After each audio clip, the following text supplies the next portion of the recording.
কবিতাৰ শিৰোনাম মই কৰ্ণই কৈছোঁ। কথা আয়ুষ অভিনৱ, আবৃত্তি অংশুমান।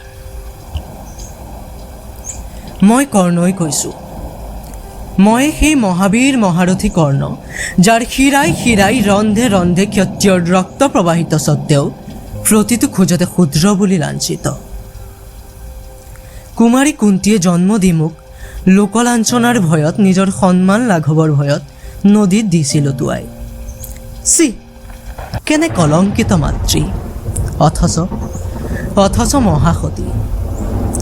সামান্য মাছমৰীয়া দম্পতীয়ে লৈছিল মোক তুলি, পিতৃ মাতৃৰ নিস্বাৰ্থ মৰমেৰে তুলিছিল মোক গঢ়ি।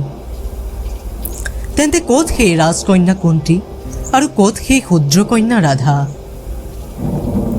সূৰ্যপুত্ৰ হৈও মই ক্ষুদ্ৰ বুলি লাঞ্ছিত হোৱা নাছিলোঁ ক'ত? গুৰু পৰশুৰামেও চোৱা নাছিল মোৰ দক্ষতা, বুদ্ধিমত্তা বা কৌশলতা, চাইছিল কেৱল মোৰ জাতি। চৰ্তত জয়ী হোৱা স্বত্তেও দ্ৰৌপদীয়ে মোক প্ৰত্যাখ্যান কৰিছিল, কাৰণ মাত্ৰ মোৰ জাতি। নৈত উটুৱাই দিয়াৰ দিন ধৰি যিগৰাকী জন্মদাত্ৰীয়ে কোনোদিন খবৰ কৰা নাছিল মোৰ, সেই মাতৃয়েই নিজৰ বৈধ পুত্ৰৰ প্ৰাণ ভিক্ষা মাগি আহিছিল ঢপলিয়াই এই অবৈধ পুত্ৰৰ কাষলৈ।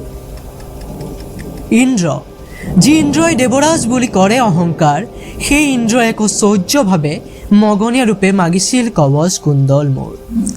আচৰিত, কি আচৰিত এই মনুষ্য জীৱন!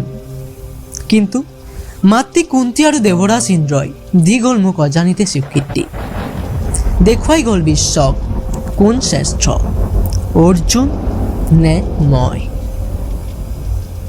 ধন্যবাদ।